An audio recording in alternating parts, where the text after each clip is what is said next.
Bariki Bwana mpendo uliyemvuta kwenye ibada hii. Bénis celui qui est attiré à ce culte. Ili tunapoondoka hapa tuone uzuri wako.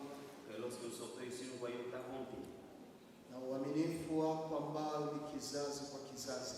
Ta fidélité qui est pour toutes les générations. Asante Roho Mtakatifu kwenda pamoja nasi. Merci Saint-Esprit de nous guider. Maana tunaomba katika jina la Bwana wetu Yesu Kristo. Car nous prions au nom puissant de Jésus-Christ. Amen. Amen.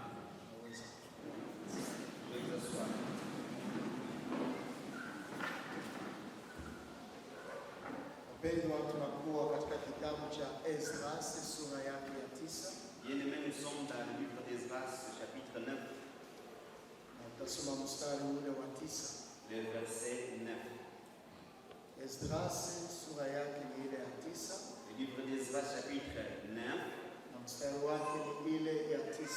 le verset 9. Neno la Mungu linasema hivi: La parole de Dieu nous dit ainsi. maana sisi ni watumwa kama hivi Mungu wetu akutuacha katika utumwa wetu. Oui, nous sommes les esclaves, mais notre Dieu ne nous a pas, notre Dieu ne nous a pas abandonnés dans notre esclavage. Lakini ametuonesha rehema kwa macho ya wafalme wa Peresi, kutupa sisi ufufuo, kusimamisha nyumba ya Mungu wetu na kutengeneza maharibiko yake na kutupa sisi ukuta wa Yuda na kwa Yerusalemu. Il a manifesté sa bonté en nous attirant à travers le roi de Perse, en nous redonnant la vie, afin que nous puissions reconstruire son temple et réparer ses ruines, et en nous fournissant un abri ici en Judée et à Jérusalem. Katika asubuhi hii tuna somo ambayo inayosema Ce matin, nous allons décortiquer le thème du rehema ya Mungu ni nguvu yetu. Le thème est intitulé La bonté de Dieu est notre force. Wale ambao wanaweza kusikia maneno yale mawili, rehema na wema, ni kama neno moja tu. Et pour ceux qui sont en train d'écouter, vous pouvez écouter la bonté et la bienveillance, c'est comme une seule chose. Et la miséricorde, c'est comme une seule chose. Na unapoangalia kwa Biblia Swahili waliweza kuzungumzia juu ya rehema. En Swahili, on parle de la miséricorde. Lakini kwa Biblia ya Kifaransa wanazungumza juu ya wema. Et en français, on parle de la bonté. Lakini kwa utafiti ya hizo maneno yote mawili, Mais dans la recherche de ces deux mots, yanazungumza tu juu ya uzuri wa Mungu. ça montre la bonté et la bienveillance de Dieu. Ndio maana unaweza kuona mwandishi wa Swahili alipotaja juu ya neno rehema ya Mungu haikutuacha. Et les traducteurs Swahili, lorsqu'ils parlent de la miséricorde de Dieu, ne nous a pas abandonnés. Anataka kuonesha ya kwamba upendo wa Mungu, wema wa Mungu haikuweza kuacha. Il veut démontrer que l'amour de Dieu, la bonté de Dieu, ne les avait pas abandonnés. Pamoja na hizo concept mbili ndio ambao tunasema rehema ya Mungu ni nguvu kwetu. Et avec ces deux concepts, nous disons que la miséricorde de Dieu est notre force. Ama tunaweza kusema la bonté de Dieu c'est notre force. C'est nous conduire la bonté de Dieu, c'est notre force. Wapendwa, Bien-aimés, wakati Esdras anaandika maneno haya, lorsqu'Esdras est en train d'écrire ces mots, kwa waliofanya utafiti ya maandiko wanasema kitabu hii hawajue nani aliweza kuandika. ceux qui ont fait des recherches sur ces écrits disent que l'auteur est inconnu. Lakini juu ya maelezo na kuangalia muda ya wakati alipotumika, wanaona ya kwamba wale manabii wadogo wadogo, wale watumishi wadogo wadogo wanataka kuipatia Esdras. Mais par le mot qui s'y trouve, le mot on parle là-dedans, le petit prophète dit que c'est Esdras qui est l'auteur de ces livres.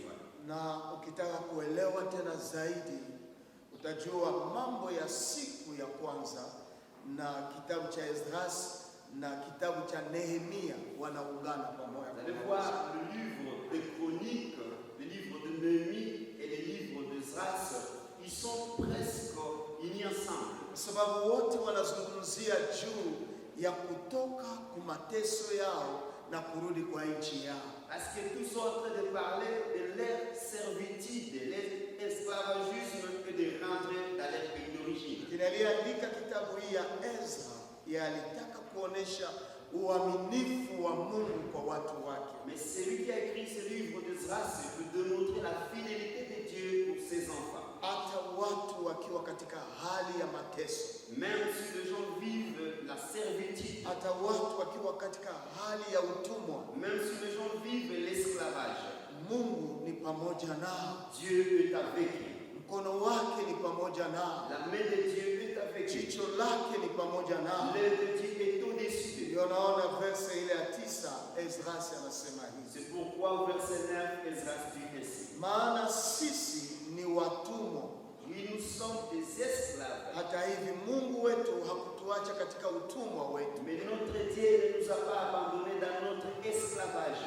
lakini ametuonesha rehema kwa macho ya mfalme wa Peresi, Mais il a manifesté sa bonté en nous attirant la faveur du roi de Perse. kutupa sisi ufufuo, kusimamisha nyumba ya Mungu wetu, En nous redonnant la vie afin que nous puissions reconstruire son temple, le temple de notre Dieu. na kutengeneza maharibiko yake na kutupa sisi ukuta wa Yuda na kwa Yerusalemu. Et réparer ses ruines et en nous fournissant un abri sûr en Jérusalem et à Juda. Wapendwa, Israeli juu ya makosa yao walienda katika uhamishoni, Bien-aimés, Israël, à cause de leur péché, ils ont été exportés. wakaenda katika hali ya utumwa. Ils sont partis dans le moment à un état d'esclavage. Na ukifanya orodha kuangalia linye kurbe ya peple ya Israeli, ni watu kila mara walienda uhamishoni. Et quand tu vois la ligne historique d'Israël, ils ont été déportés à n'importe quel moment. Kwa hivyo walipitia mateso kwa kila wakati. Kwa nini? Donc ils ont traversé la peine à tout moment. Pourquoi? Kwa sababu Mungu alikuwa na wivu pamoja nao, Parce que Dieu était jaloux contre eux. na Mungu alikuwa amewapatia maagizo yanayowasaidia ili wasiende uhamishoni. Et Dieu les avait déjà dit auparavant pour qu'ils ne puissent pas être déportés. Inastahili wabakie katika uaminifu na agano na yeye. Il fallait que son peuple reste dans la fidélité et dans son alliance. Kila mara wakati ambapo Israeli aliasi maagizo ya Mungu, Mungu aliwatoa kwa mafalme wengine. Et à tout moment, lorsqu'Israël était infidèle à l'alliance de Dieu, Dieu les a toujours amenés à la déportation. Ndio naona kwa verse 7 ya chapitre hii ya 9 wanajaribu kutuonesha maneno ambayo yanatangulia. Donc vous voyez ici au verset 7 du chapitre 9 qui montre ce qui a précédé.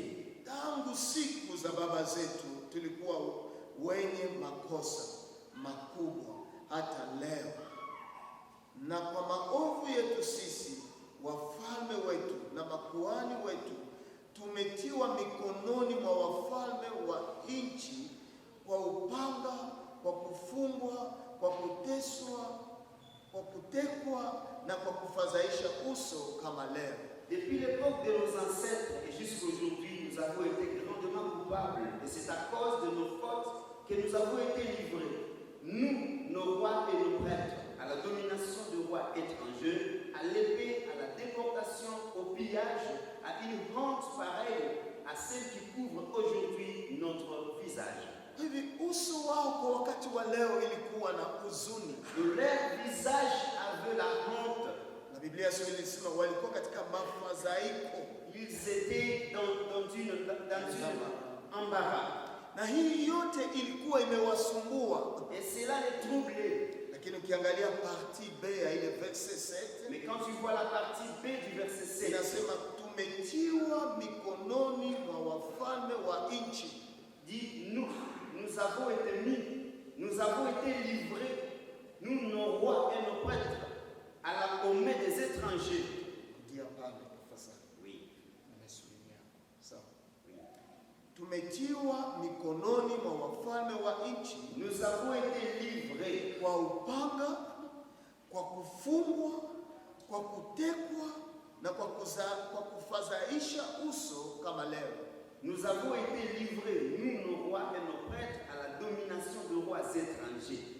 Kwa hivyo anazungumza ya kwamba wao walikuwa wamewekwa mateka kwa wafalme wengine. Ils disent qu'ils ont été pris en otage aux rois étrangers. Ni kama vile leo kwa kontekste ya nchi yetu, Comme tu vois aujourd'hui dans le contexte de notre pays, ni kama nchi yetu imetiwa mateka kwa mikono ya watu kutoka nje. c'est comme si notre pays est sous la domination de personnes étrangères. Uwe mfalme, Même si tu sois roi, uwe kuhani même si tu sois prêtre, na hata taifa nzima yote iko chini ya malalamiko ya mateka. Même toute la nation est sous la domination des autres. Na ni pale Ezra anasema kwa ile verse 9 anasema ya kwamba lakini Bwana rehema zake haikutuacha. Haleluya. Et c'est de là que Ezra se dit, notre Dieu ne nous avait pas abandonnés. La bonté de notre Dieu ne nous avait pas abandonnés. Rehema za Mungu hazikuweza kutuacha hata kidogo. La bonté de Dieu ne nous avait pas abandonnés. Haikuweza kutuacha kwa mikono ya wafalme wa Persi. Il ne nous avait pas abandonnés dans la main du roi de Perse. Ili tutupwe na tuwe lakini akatufufua. Mais il nous a redonné la vie. Aliturudishia tena uhai. Il nous a redonné la vie. Ili tusimame na kujenga tena nyumba iliyoharibika. Afin que nous puissions nous lever pour rebâtir les temples qui étaient détruits. Na kujenga mahali kulipokuwa mabomoko. Et que nous puissions réparer ce qui a été ruiné. Wapendwa, bien-aimés, lengo kubwa ya mafundisho haya, l'objectif de cet enseignement, ni kwamba kwa wakati hata ya utumwa rehema za Mungu iko pale. et que même dans les moments d'esclavagisme, la main de Dieu est toujours là. Hata kwa wakati ya mateso yako, mkono wa Mungu rehema zake ziko pale. Même dans les moments de ta souffrance, la bonté de Dieu est toujours Na là. mkono huu ni juu iweze kukufufua. Et cette main, c'est pour te redonner la vie. Ili uweze tena kushimama. Pour que tu sois encore Na debout. uweze tena kushimamisha nyumba iliyoharibika. Et que tu reconstruises la maison qui a été détruite. Nyumba iliyoharibika kwa wakati wa Ezra ni nyumba ya hekalu ya Bwana kwa Yerusalemu. La maison qui a été détruite à l'époque d'Ezra, c'est le temple de Dieu à Jérusalem. Ambayo ilichafuka sana na ikaharibishwa na watu kutoka Babeli. Qui a été impure avec les gens qui venaient de Babel. Nyumba iliyoharibika kwa wakati wetu inaweza kuwa hata yale mavaleur social ambayo zimeharibika katikati yetu. La maison qui a été détruite à notre époque, ça pourrait être même les valeurs sociales qui ont été abîmées.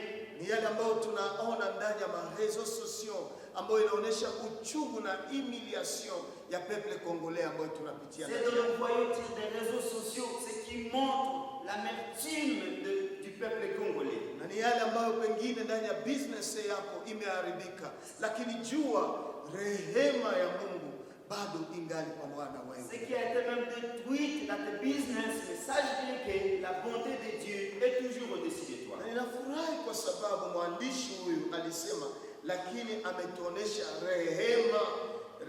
ametuonesha rehema kwa macho ya wafalme wa Peresi. Je félicite l'auteur qui dit il a manifesté sa bonté en nous attirant la faveur du roi de Perse. Hii wema ni qualité, ni vertu ya Mungu wetu. Cette bonté, c'est la vertu de Dieu. Ambayo inatangaza compassion yake kubwa hata ndani ya faiblesse yetu. Ce qui proclame sa compassion dans nos faiblesses. Maana verset 7 ilionyesha ya kwamba wote walifanya dhambi. Car le verset 7 montre que tous ont péché.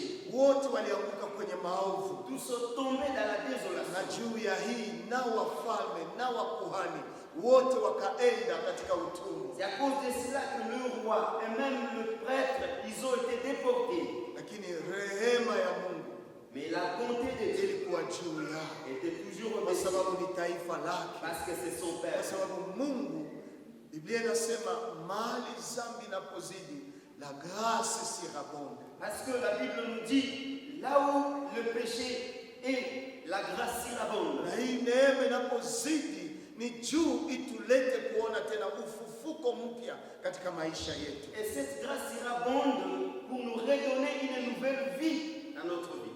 Haleluya. Alléluia. Mwaka tulianza pamoja na wewe. Nous avons commencé l'année avec toi.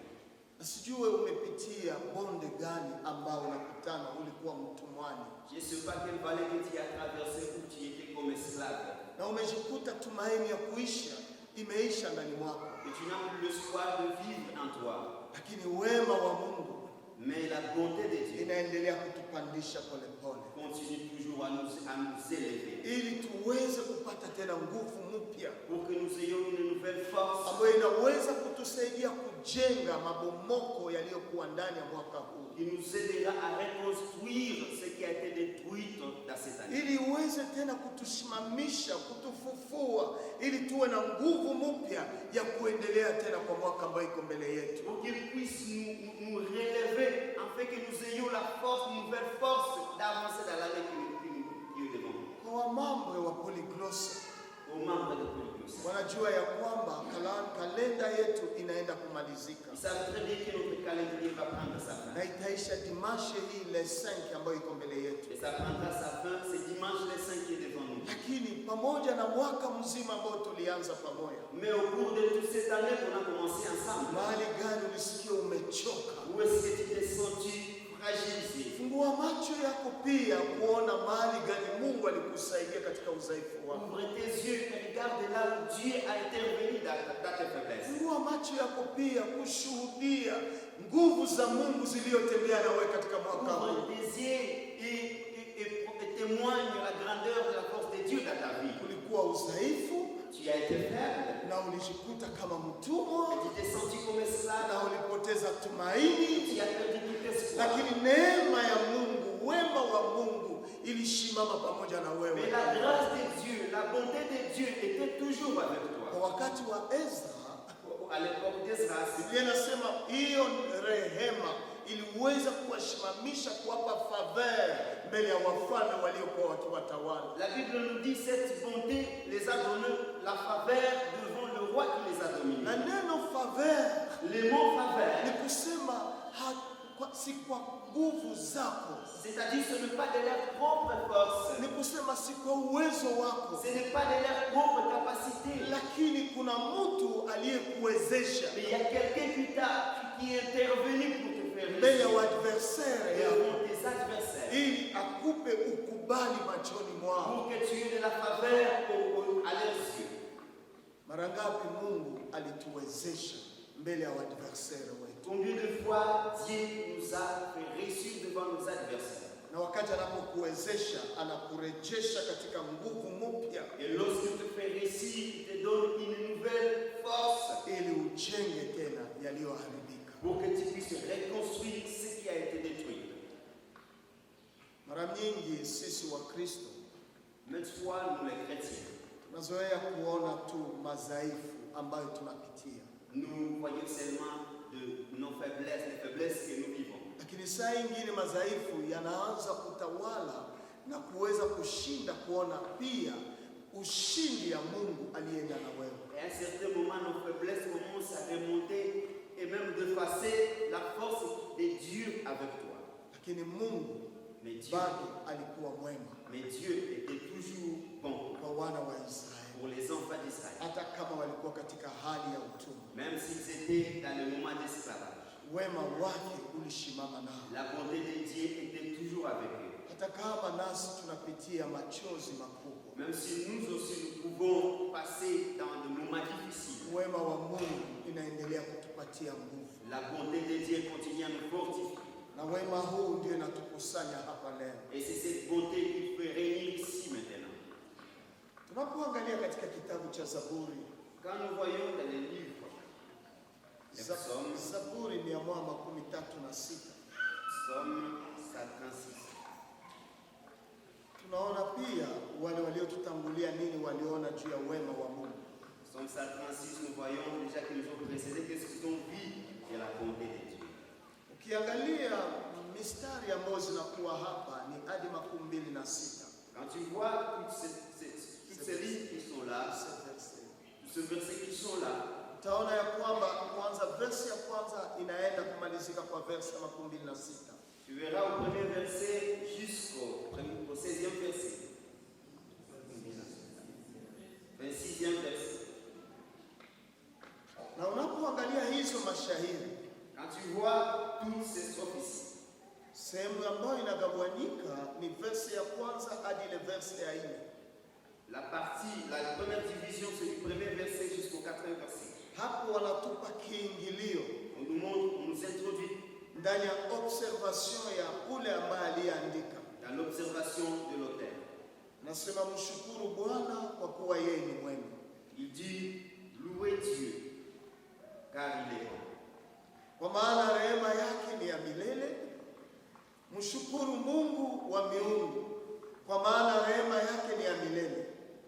Mshukuru Bwana wa mabwana, kwa maana rehema yake ni ya milele. Na ukiangalia verse ya 4 inasema yeye anayefanya maajabu makubwa peke yake, kwa maana rehema yake ni ya milele. Kwa verse ya 4 unaenda kutana, mwandishi huu anafunua maajabu ya matendo ya Mungu kwa maisha ya mwanadamu. Au premier verset, on nous montre, au cinquième, il fait les cieux, lui seul fait des grands miracles. Au quatrième verset, on dit, lui seul fait des grands miracles. Oui, sa bonté dure éternellement. C'est les 4 versets. Haya, turudie tena kwa mafundisho yetu. Merci beaucoup.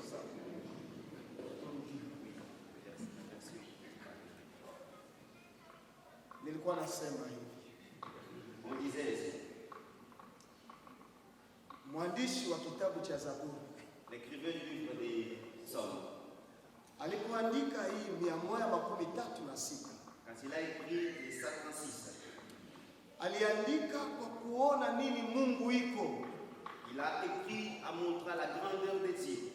ndani mwake, aliona ukubwa wa Mungu, En lui, il a observé, il a contemplé la grandeur de Dieu. aliona rehema za Mungu Il a vu la miséricorde de Dieu. na aliona matendo yake makubwa. Il a vu ses grands œuvres. Na katika kuona hii ndipo akaita watu kwa kumshukuru Bwana. Et dans son observation, il appelle les gens pour glorifier le Seigneur. Na utaona refrain yalikuwa anaweka nyuma ya kumshukuru Bwana, Et quand tu vois les refrains qu'il mettait après avoir glorifié le Seigneur, ilikuwa kutangaza rehema za Mungu ni za milele. c'était de proclamer la bonté de Dieu, qu'il est éternel. Lakini ukiangalia kwa verse 23 kwa Swahili, pengine kwako 24, Oui, au verset 23 ici, anasema hivi, nous dit ici, aliyetukumbuka sisi katika hali yetu ya unyonge, il s'est souvenu de nous quand nous étions humiliés. kwa maana rehema yake ni ya milele. Oui, sa bonté dure éternellement. Alitukumbuka katika hali ya unyonge. Il s'est souvenu de nous dans les moments où nous étions humiliés. Na neno kutukumbuka ni kusema tulikuwa tayari tuko ndani ya hali ya kushushwa, hizi anasema imilie. Le mot se souvenir, c'est lorsque nous étions dans ces moments, nous étions humiliés, rabaissés. Tulikuwa tumeumizwa Nous étions brisés. kama vile Ezra alivyosema, Comme Esdras l'a dit, Mungu ambaye rehema zake zilitukumbuka hata mbele ya wafalme ambao walikuwa wametutawala. les dieux qui s'est souvenu, dont sa bonté se sont souvenus de nous, même devant le roi qui nous ont dominés. Ndani ya utumwa wao Mungu alikuwa Dans l'esclavage, Dieu était là. na mwandishi wa Zaburi hii Et l'écrivain de Psaume, naye anapoangalia hali ya kushushwa ya unyonge waliokuwa ndani yake, lorsqu'il voit la manière dont ils étaient humiliés, kuna Mungu ndani ya rehema zake aliweza kuwakumbuka. il y a un Dieu dans sa bonté qui s'est souvenu d'eux. Hata na wewe pia unaweza kuangalia Et même toi aussi, tu peux contempler katika hali ya mwaka huu ambao unayapitia. dans la manière dont tu as traversé cette année. Inaweza wezekana saa ingine ulikuwa peke yako ndani ya machozi, Il pourrait peut-être que tu étais dans la sasa désolation unajiuliza kesho itakuwa nini, et tu te demandais que sera demain. na saa ingine unasema marafiki watakaposikia watasema nini. Et plusieurs, tu te poses des questions. Lorsque les amis écouteront, qu'est-ce qu'ils diront? Lakini Mungu mkono wake wa rehema ilikuwa nguvu kwako. Mais Dieu, sa main de sa bonté était une force pour toi. Nguvu hii ni ili akufufue tena, Cette force, c'est pour te redonner la vie. ili tena uweze kuendelea na mwendo ya kujenga maisha ambayo iko Pour mbele. que tu avances en train de rebâtir, de reconstruire la vie qui est devant toi. Ndio maana ninakuita, angalia uaminifu wa Mungu kwako. C'est pourquoi je t'appelle de voir la fidélité de Dieu pour toi. Usiangalie tu madhaifu ambayo unapitia, Ne regarde pas les faiblesses que tu maana as. ukiangalia udhaifu ya kushushwa ambayo unapitia ndani Si yake, tu regardes les faiblesses qui t'humilient, dont tu traverses dedans, saa ingine furaha yote ya wokovu nayo itaisha ndani mwako. peut-être que tu n'auras plus la joie du salut en Na toi. saa ingine utakata tumaini na kuacha imani ya Kristo. Et peut-être tu peux perdre l'espoir et de laisser la foi en Dieu. Lakini geuka na uone wema wa Mungu na rehema za Mungu anaoyafanya juu ya maisha yako. Tourne-toi et regarde la bonté de Dieu et la miséricorde de Dieu qu'il accomplit dans ta vie. Mungu akifungua macho yako kuona ile mkono wa rehema zake. Et si Dieu ouvre tes yeux de regarder la main de sa bonté sur toi. Na kukufufua jinsi anavyokupatia tena nguvu mpya. Et te fait ressusciter, te redonner une nouvelle vie. Hakika na utashukuru Mungu. Nasema tumshukuru Bwana kwa maana amefanya mambo En mengi. réalité, tu remercieras le Seigneur de Dieu, louez le Seigneur car il a fait de grandes choses pour moi. Tutupe macho katika kitabu cha Ezra tu. Revenons à notre livre d'Esdras, Sura yake ile ya 7. le chapitre 7. Na mstari wake ni ile 27 na 28. Esdras chapitre 7, le verset 27 jusqu'à 28. Inasema hivi. Ukiangalia kwa maversion ingine wanasema la louange d'Esdras. Wanaintitule comme ni shukurani zile ambayo Esdras anakuwa nayo. Dans d'autres versions, les titres comme de louange d'Esdras. Verset 27 anasema abarikiwe Bwana Mungu wa baba zetu aliyeweka maneno namna hii moyoni mwa mfalme. Le verset 27 nous dit: béni soit l'Éternel, le Dieu de nos ancêtres, qui a mis dans le cœur du roi un tel heureux pour la gloire de la maison de l'Éternel. Kupamba nyumba ya Bwana iliyo katika Yerusalemu. Pour la gloire de la maison de l'Éternel à Jérusalem. Verset 28 nasema na aliyenionyesha rehema mbele ya mfalme. 28 nous dit: à qui a manifesté sa bonté en m'attirant la faveur du roi, na washauri wake, de ses conseillers mbele ya wakubwa wote et de tous ses puissants princes wa uwezo wa ufalme, na nimebatizwa nguvu sawasawa na mkono wa Bwana Mungu wangu juu yangu. pour ma part fortifié par le feu que la main de l'Éternel mon Dieu repose sur moi. Nikakusanya wakubwa katika Israeli wapande pamoja nami. J'ai rassemblé le chef d'Israël afin qu'il monte à Jérusalem avec moi. Ndani ya utumwa yao, Dans leur esclavage, katika hali ya kushushwa ya mateso yao, dans leur souffrance d'humiliation, Esdras anaweza kubariki Bwana. Esdras glorifie le Seigneur. Na anambariki juu ya faveur ambayo Mungu alimupa mbele ya mfalme wa Persia. Il loue Dieu à cause de la faveur qu'il a reçue auprès du roi de Perse. Lakini hakumupa tu faveur kwa mfalme, Mais il ne lui a pas donné seulement cette faveur auprès du roi, lakini alimupa pia mbele ya washauri wake même devant des conseillers du roi na mbele ya wakubwa wenye uwezo, et tout le puissant prince. wale ambao walikuwa wamemzunguka conseil d'etat yote ya Persia. Esdras anasema Mungu alimupa faveur. Esdras se trouva faveur devant les conseils d'État de la Perse. Usisahau N'oublie pas, yale ambayo tulisoma ndani ya verset 9, chapitre 9 ya Esdras. c'est dont nous avons lu au chapitre 9 d'Esdras, verset 9. Kwa sababu ni kule tunaona fidelite ya Mungu hata ndani ya mateso, Car c'est de là où nous voyons la fidélité de Dieu même dans leurs souffrances. na tunaona kazi ya rehema za Mungu ambayo inafanya kwetu, Et nous voyons les œuvres de la bonté de Dieu.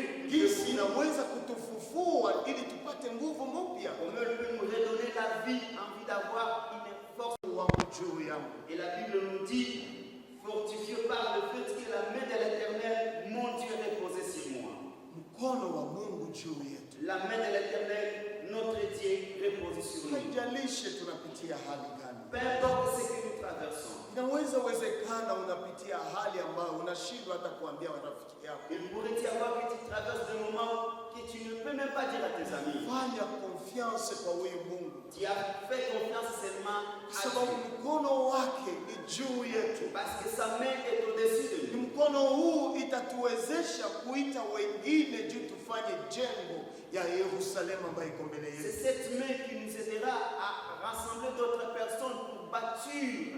Ni mkono ile ya Mungu ndio itasukuma kumotive wengine wajiasosie na wewe. C'est Haleluya. cette main de Dieu qui va pousser les autres à s'associer à toi. Ili muweze kushimama kama mtu mmoja na kuenda katika safari Pour yenu. que vous puissiez vous lever comme une seule personne et avancer dans votre voyage. Esdras aliona rehema za Mungu, Esdras a vu la bonté de Dieu. na hii ilikuwa nguvu kwake. Et c'était une force pour lui. Wapendwa, Bien-aimés, ukiangalia hali ambayo tunayapitia, si tu vois la situation, le moment que nous traversons, hakika kama Bwana singeenda nasi hatungefika kwa siku ya leo. en réalité, si Dieu n'a pas été avec nous, nous ne pourrons pas arriver à ce moment. Kwa maana yale ambayo tunayoyakusanya yote Parce que tout ce dont nous rassemblons, inaporwa na watu wa nje.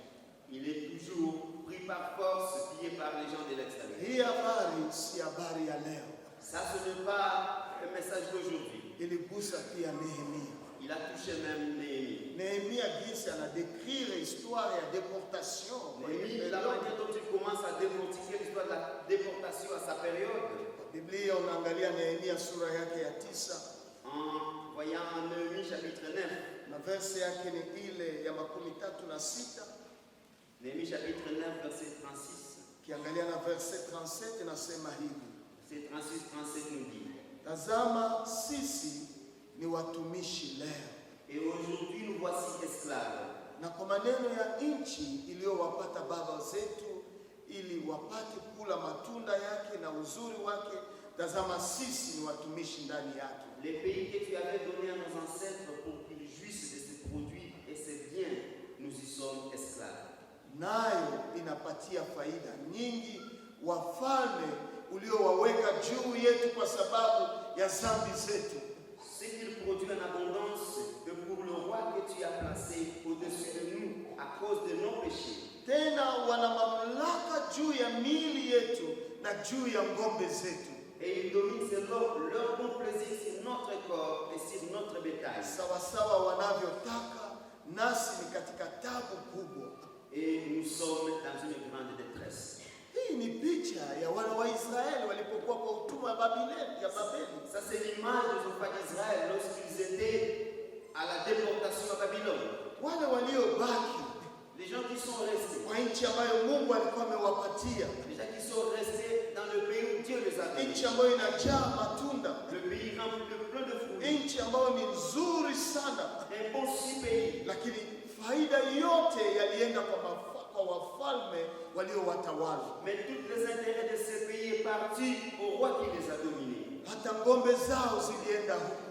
Et même leur brebis, leur bétail est parti là-bas. Ni mwile konteksti ambayo Ezra kunaeleza, C'est dans ce contexte que Ezra s'exprime. ndani ya hali ya kushushwa kwa nafsi zetu, Dans le moment où ils étaient humiliés de leur lakini cœur. mkono wa Mungu ilikuwa tu Mais la main de Dieu était toujours ni là. mkono ambayo inakuya kwa restauration ya C'est Israeli, la main qui vient pour la restauration ni d'Israël. mkono ambayo inakuya juu ya ujengaji upya ya ukuta ya Yerusalemu. C'est la main qui vient pour la reconstruction du mur de Jérusalem. Nataka kuambia habari hii, Je mérite de dire ce message. haijalishi hata wanaweza kupora mali zote za nchi Peu yetu, importe qu'on peut piller tout le bien de notre lakini pays. bado mkono ya Mungu tunaamini yako juu yetu, Mais nous croyons que la main de Dieu, la bonté de Dieu est toujours na au-dessus. tunajua mkono huu Et nous savons que cette ina main lengo kubwa, a un si grand ni objectif. kutuamsha tena, C'est pour nous ni réveiller. kutupatia nguvu mpya C'est tena, pour nous redonner une nouvelle ili force. tuweze kuenda kujenga ukuta ya Yerusalemu. Pour que nous avancions pour aller rebâtir le mur de Jérusalem. Haleluya! Alléluia.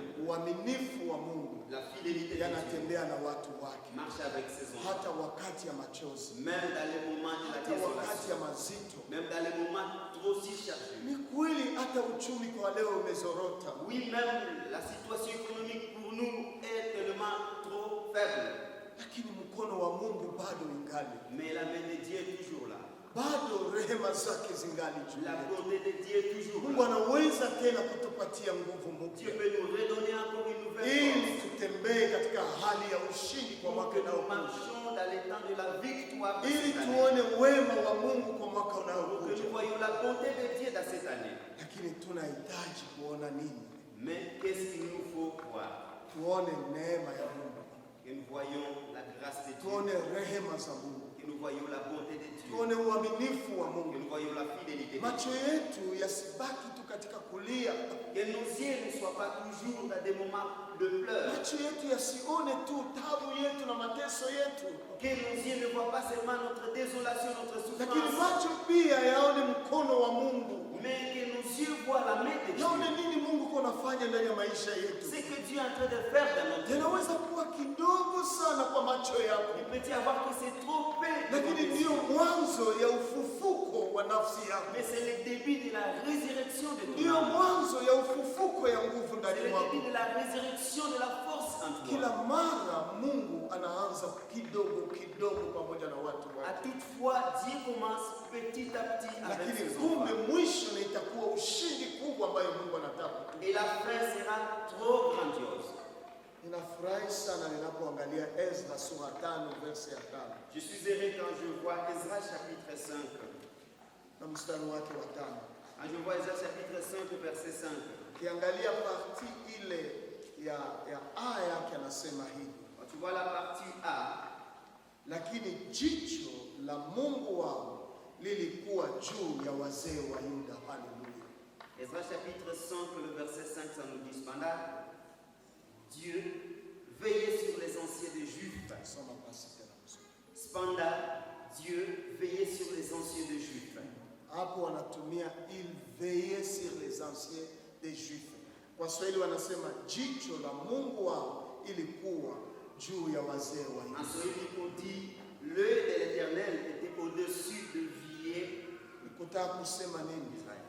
Qu'est-ce que cela veut dire? Nikutaka kusema ya kwamba Cela veut dire hakuna kitu ambayo evenement inaweza kuashape kontrole ya Mungu wetu. aucun événement ne peut échapper le contrôle de notre Dieu. Mungu anatazama Dieu regarde wana wa Israeli, les enfants d'Israël, wazee wa Israeli, le vieux art d'Israël, hata ndani ya utumwa. même dans la déportation. Mungu anawaona, Dieu le regarde, anawajua, Dieu le connaît très bien. anaona uchungu wao. Il regarde leur amertume. Hii inataka kuonesha ya kwamba Mungu ndiye ambaye anashughulika na maisha yetu hata ndani ya mateso. Cela veut dire que c'est Dieu qui prend en charge de notre vie, même dans la souffrance. Na ni pale nataka nikuite kwa mchana wa leo. C'est ce dont je veux te ramener à cette Fanya confiance kwa huyu Mungu. Fais confiance à ce Dieu.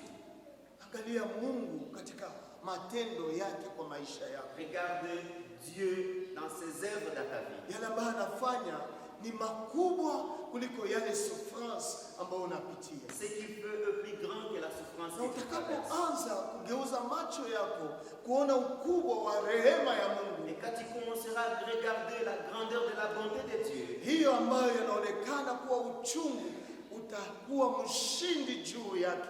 ce qui est désolation pour toi, tu seras victorieux sur cette désolation. Lakini kama macho yako bado hayaona mkono wa Mungu, kuona jinsi Mungu uaminifu wake ni kwako, Mais si tes yeux n'ont pas pour regarder la main de Dieu et de regarder comment Dieu est fidèle pour toi, hautaweza kupata nguvu mpya. tu ne sauras pas avoir une nouvelle force. Lakini bado nguvu iko, Mais la force est là. na nguvu hii Et cette force, ni rehema za Mungu. c'est la bonté de Dieu. Nguvu hii Et cette force, ni wema wa Mungu peke yake. c'est la bonté de Dieu seul. Kwa hivyo wema huu Cette bonté yanatutia nguvu, nous redonne la force. yanatutia nguvu. Nous donne la force. Kuna mwimbaji ambaye aliimba hii: Il y a un chantre qui a dit ainsi. ukichukuliwa na mashaka yako Si tu es emporté par tes souffrances na kuona kwamba uoga utashinda, et tu vois, tu as peur, tu dis je vais échouer. uhesabu tu baraka moja moja ya Mungu Comptez seulement les bontés, la bénédiction de Dieu. na inanime. utashangaa kwa rehema Et zake. tu seras étonné de sa bonté. Tuwe watu ambao wanaweza kuhesabia. Soyons les personnes qui vont compter. Jana Mungu alifanya hivi, Hier, Dieu a fait ceci. juzi niliona wema hii, Et après hier, je vis ceci. niliona jinsi ameninyanyua kutoka majifu, Et je vois comment il m'a relevé du na sang. nilipoona jinsi amenyanyua kutoka majifu, Et quand je le vois, il me relève du cendre. na hii naye ataninyanyua, Et je sais qu'il me dérame ici. na hii naye atafanya mambo Et makubwa. je sais qu'il fera encore de grandes choses ici. Atafufua nafsi yangu katika uchungu wake, Il va ressusciter mon âme dans l'amertume ili niweze tena kuendelea na mwendo pour wangu. que j'avance encore. Tunabaki na masiku 33 Nous restons avec 33 jours ili tuweze kumaliza mwaka huu. pour finir cette année. Lakini sikia, Mais écoute, kwa hizo siku chache ambazo zinabaki, dans peu de jours qui restent, ukiangalia yale ambayo Mungu alifanya jana si tu regardes ce que Dieu a fait hier, katika katika wema wake, dans sa bonté. hiyo 33 jours nayo atafanya mambo makubwa. Dans ces 33 jours, il fera encore de grandes choses. Kuna kitu ambayo itakayotushinda, Rien ne peut être maana impossible, jicho lake ni juu yetu, car l'œil de Dieu est maana au-dessus de mkono nous. wake si mfupi kwetu, Car la main de Dieu n'est pas maana courte, fadhili zake tunayaona wazi. car la bonté de Dieu, nous voyons ses bienveillances. Hivi tupatie Mungu imani, tuwe na tumaini ya ushindi pamoja na yeye. Nous devons avoir foi en Dieu et avoir l'espoir de réussir avec lui. Tangazo yangu ya mwisho kwa kutoka hapa, Et ce que je veux dire enfin, Jumapili ijayo ni le dimanche dimanche prochain, itakuwa tarehe 5. ça sera le 5.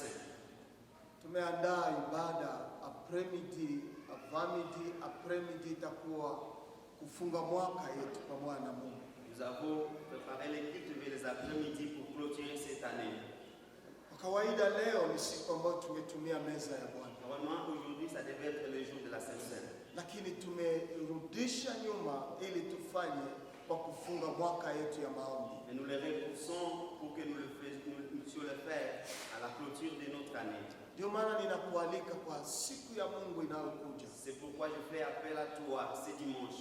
baada ya ibada za asubuhi Après les séances matinales, tutakuwa na ibada kubwa apremidi, nous aurons notre séance vers les après-midi ili tumwambie Bwana unastahili pour que nous puissions dire à Dieu, tu mérites. kwa yale yote uliyoyafanya juu yetu Et tout ce que tu as fait pour nous. tokea mwanzo ya mwaka huu Depuis le début de cette mpaka année, mahali tumefika leo. jusque là où nous sommes, Tumekuona Mungu uko mwema, nous avons vu ta main, ô na Seigneur. katika ibada hiyo kubwa Et dans cette séance, tutakuwa na meza ya Bwana. nous aurons la Sainte Seine. Tutashiriki mkate pamoja na wageni ambao wanashiriki ibada hii. Nous allons nous réunir sur la Sainte Seine avec le visiteur qui vient dans cette Tunafahamu ya séance. kwamba tuna ma-invitation ziko pale nyuma Nous avons des invitations là derrière. ambayo tutakusii uweze kuigawa kwa marafiki ukitoka hapa, Nous te prions d'aller les distribuer aux amis en sortant d'ici. ili wakuje tushiriki